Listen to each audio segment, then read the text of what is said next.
Thank you. Thank you very much, Chairman and members. My name is Inooro, MP for Kiharu constituency. And today I came as a stakeholder, but also equally as a member of parliament. Do I proceed, Chairman? Proceed, but you need, for the Hansard, you need to introduce yourself. Oh, you have, okay, proceed. Thank you very much, Chairman, and I want to thank you and thank the National Assembly for giving me this opportunity to appear before this committee. And Chairman, I want to confirm that we were in the same school, the great Kenyatta University. I was actually ahead of Chairman by 2 years, and I can confirm he was a very good student. I also, Chairman, having been in the place you are, in terms of leading a committee like that deals with the economy, looking at the stakeholders around, I really think you have quite some workload. And the more the reason I would not want to belabor the point, because I see there are so many other Kenyans who also need to be heard. Chairman, I wrote to Parliament around mid of this month, and precisely it was about the issue of the fuel prices. I thought after what happened in terms of April Gazette, that us as members of parliament, there is something we could have done or we could do. And therefore I wrote to the speaker and I wrote to the clerk. By that time I was writing to the speaker to recall us from recess, but that has been overtaken by events because we are now in session. I also wrote to the clerk with specific clauses, which I was looking forward into amending in a way of lowering the fuel prices. And there are many routes the parliament bureaucracy could have taken. They could have gone or advised that we go through the route of a private member's bill, which I was still ready. But the bureaucracy of parliament thought it is faster that as you do this, what you are doing in terms of this financial year and the next financial year, they thought it could be faster if we execute the issue of fuel in this process. And I wanted to make that clarity because it's majorly about fuel prices, and it is the bureaucracy of parliament. They called me, and we agreed that since the process of amending our taxations and levies, the committee is currently sitting, they thought it is important that we just go through this process as you go through the other items. So the reasoning, Honorable Chair, was because we are caught up to make a decision as a country. There is the fuel prices that are going up. And if you look at all the other disruptions that have happened in the past, it is clear that what you are handling is a temporal disruption in the global oil supply chains. And therefore, we have to ask ourselves as Kenya, do we need to make decisions that will be very far-reaching in the medium and long term based on the temporary situation, or can we do something about it so that we have some stability in the medium and long term? And I went to the option of intervention. Interventionist meaning that we do something as Kenya so that we can arrest the future instabilities in terms of all the other parameters of the economy. Secondly, Chair, is that if we let things flow the way they are flowing without any major intervention and without proposing any major interventions, clearly we'll be having inflation figures coming out over the weekend for this month. And for sure, they are likely to be over 7.5% year on year. That is one parameter. If we look at the other issues, for example, other things that are responsive to oil prices increment, which affect everyone, namely, for example, fares. I was with one Kenyan yesterday, and they were telling me that previously, the fares they used to pay from where they live to the place of work is 80 shillings. But out of what is happening in terms of our oil side, in terms of pricing, that has increased now to around 120 shillings, which is a 50% increment. But highly unlikely that you are going to see a downward trend in those variables if oil prices definitely go down as we anticipate. This is a moving target, and this is a moving vehicle. The oil prices for the last 2 years have been very fair to the world at around $60 per barrel. But currently, we are talking about 90. Actually, by the time I was appearing before Budget Committee, which is a day before yesterday, global oil prices were around $91 per barrel. Now we are talking about $88 per barrel as of today. Meaning, for sure, as we have studied in the past, these disruptions happen temporarily. And we are therefore likely to also have the base, which is much lower than the current situation. So the issue is, do we do something about it, or just let the markets determine the fate of Kenyans? And I thought the reason we are elected is to intervene at a time like this. As I go, because I want to go straight to the issues that I have proposed. The current oil prices, as they are in Kenya, super, for example, levies and taxes account for 74 shillings. Margins for the importers and the people that deal with in the oil business, supply chain, their profit margin is around 17 shillings. There are other small fees for transportation and others. So in a country like ours, we have a 74 shillings opportunity plus a 17 shillings opportunity to do something at the pump price. And therefore, I want to dissuade all of us, when we say an oil producing country is a price taker, I agree in terms of landing cost, but there is a lot we can do in terms of our taxes and levies, which account for a lot. In super, we are talking about 74 shillings. In diesel, we are also talking about between 60 and 70 shillings. That is taxes and levies without actually inputting the margins. If you input the margins, we are talking about over 90 shillings per liter. And that is the basis of my proposal. That to lower the fuel prices now, temporarily, actually my workings are for the next 6 months, we do 4 things. One, we compel the government to lower the margins for the people involved in the oil business, including importers, by 4 shillings. Second is to invoke a change in the VAT of fuel products.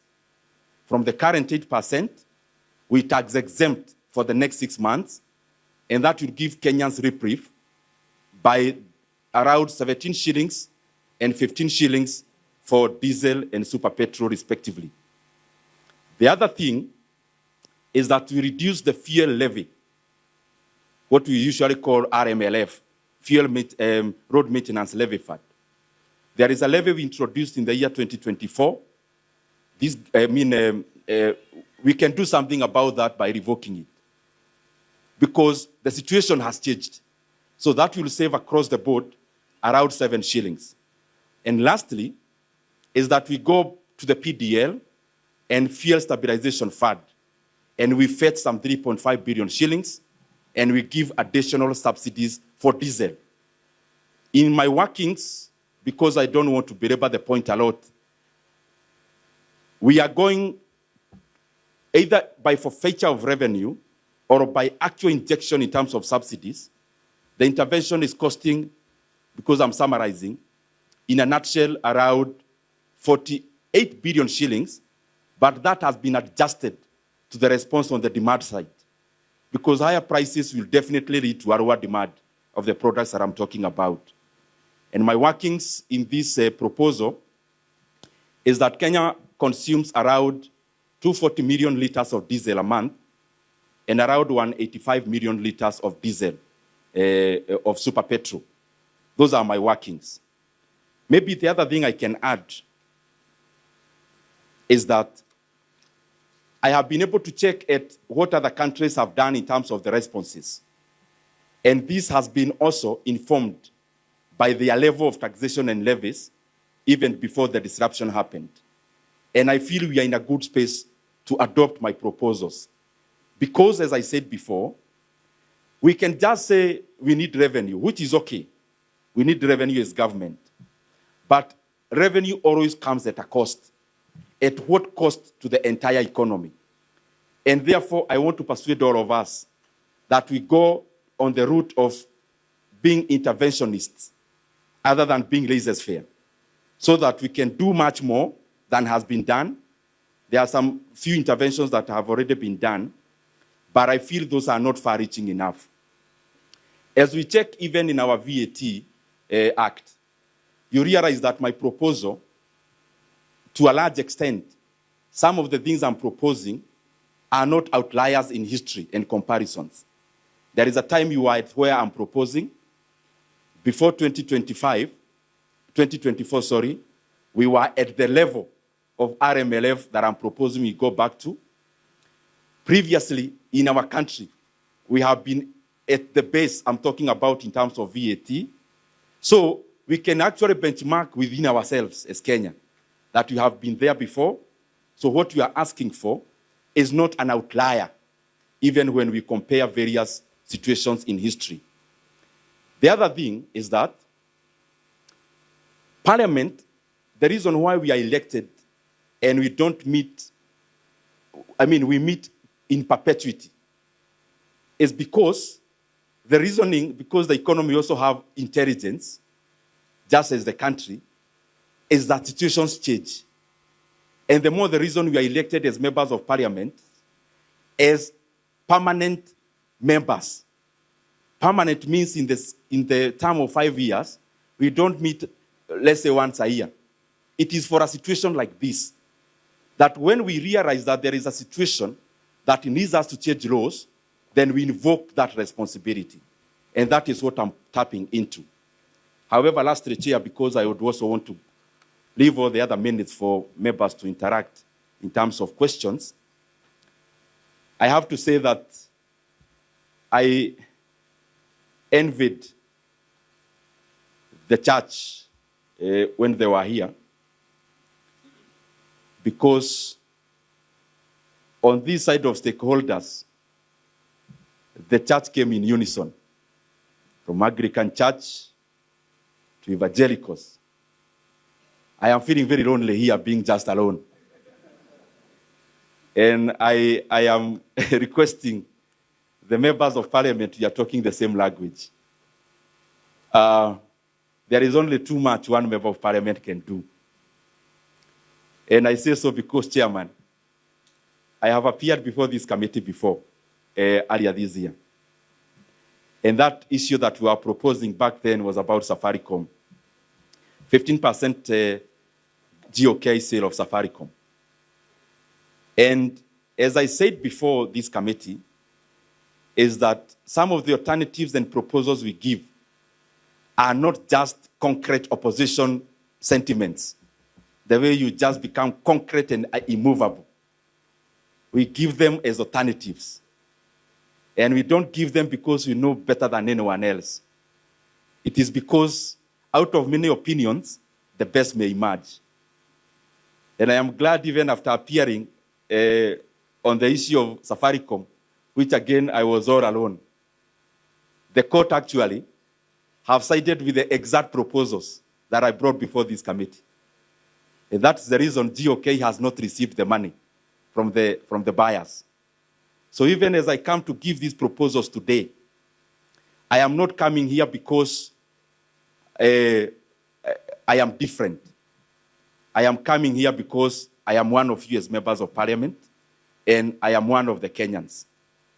I commend Kenyans for the many proposals they sent me on WhatsApp and messages, and I request my colleagues to also join that clarion call by Kenyans that we do something about lowering the fuel prices. If we adopt all the proposals that I gave, namely reduction of margins, may not be the domain of this committee. Secondly is subsidies. That's not the domain of this committee either. Lowering VAT and tax exempting fuel products, which is a domain of this committee, and lowering levies, which is a domain of this committee. If we do that and we pass it in parliament, the following day, super petrol prices will be 187 shillings in Kenya, and diesel will be around 189 shillings. And I believe from Turkana, Dr. Aliko, to Molo, Chairman, the people of Molo, to the people of Imenti, I mean, they all want those kind of prices in terms of lower prices. Chairman, I submit, and I want to thank you and all the members. I thank you very much, Honorable Inooro, my colleague from years back. You know, sometimes I miss when, because now I used to do the bad job of raising revenue and used to do the easy job of sharing. That time you're not as vocal as you are now. But anyway, that is one under the bridge. So we have agreed, you know, at least you have the advantage of presenting at the floor of the House. So we've agreed with members that we will minimize the interactions so that we can actually debate and give this opportunity to stakeholders that will not have a chance to speak this at the floor of the House. But I would like to just say two things that you may not have mentioned. The RMLF that you're posing to reduce, I want you to pull up that schedule of RMLF. So it's important that Kenyans know this levy that we call RMLF, what does it go to do? This is the money that goes to repair our rural roads across the country. And there, I think that print is too small. You want to just for the budget of 24-25 alone, there was 3.68 billion shillings that went across the 47 different counties in the country to repair the roads, so that the people in Turi, in my constituency, are able to take their produce from the farm to the market. And this money is one of the funds that are equitably distributed across the country. Just to give an example, Mombasa received 45 million shillings. Where you come from, Murang'a received, how much is Murang'a? 94.7 million shillings.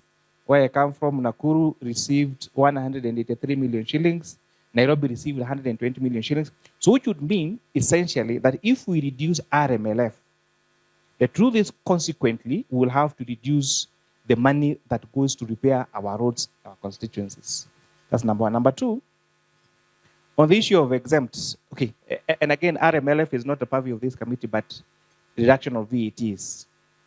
If we go with your proposal, Honorable Inooro, I want to tell you for a fact, if the current VAT on fuel is 8%, so if we take VAT on fuel from exempt, or from 8% standard rates to exempt, that will actually increase the price of fuel. Why am I saying that? How does exempt status work? If the current rate is 8%, so it means that importers or aggregators or whoever is involved in the fuel business will go and claim input VAT. But if we make fuel exempt, that would mean they will not be able to claim their input VAT. And that would mean that they will have to transfer the cost of their input to the consumers.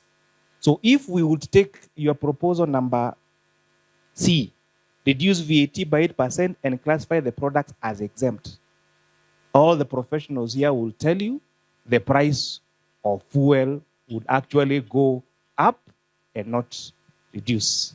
Anyway, those are the only two things I needed to clarify. You don't have to respond, but if you feel that you need to, you have the opportunity, and then we'll go to the next stakeholder. Thank you very much, Chair.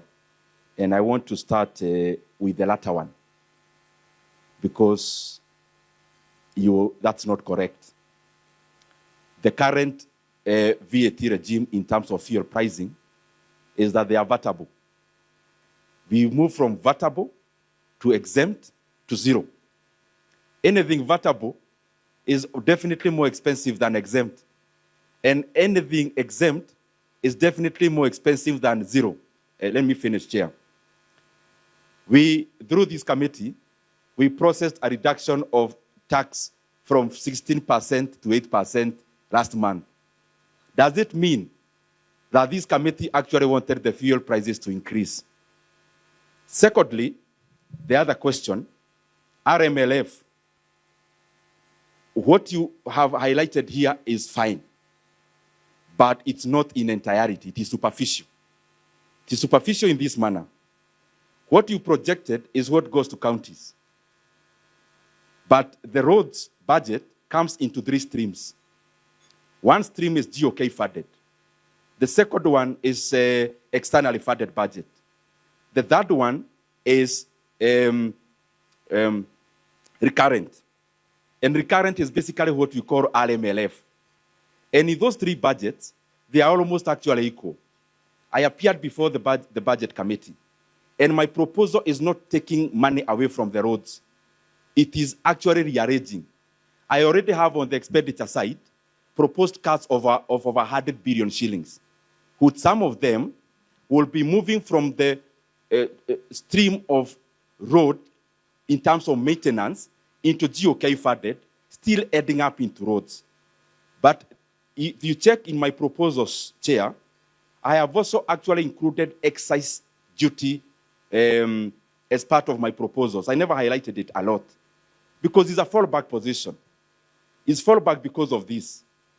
I have attended in such a committee, and the argument is the 7 shillings has been securitized. And my argument back is, who said it's securitized? Does this committee have any details? Have you ever seen any document anywhere in this committee or parliament? That is why I had a fallback position, just in case this other issue is brought forth. Again, the projection you give there, Chair, is for the money that goes into our counties. Money still used to flow in our counties and constituencies before 2024. Remember, I'm not scrapping RMLF. I'm only reducing by 7 shillings, going to what was there in the year 2024. And after reduction, we'll be adding on the other side of GOK funded budget. Thank you very much. Parliament is we agree to disagree. And now I want to persuade you, if you strongly feel that the reduction in the budget that you have submitted to the budget committee, that once the debate comes to Parliament, you'll be able to convince the rest of your colleagues, the rest of us, to agree with your proposals. But we thank you for taking your time to come and present for this committee and doing the presentation that you've done. Thank you and have a good afternoon. Our next stakeholder is ATC. We'll have ABM. I'm told you'll be presenting jointly as PwC. Please, you have the floor.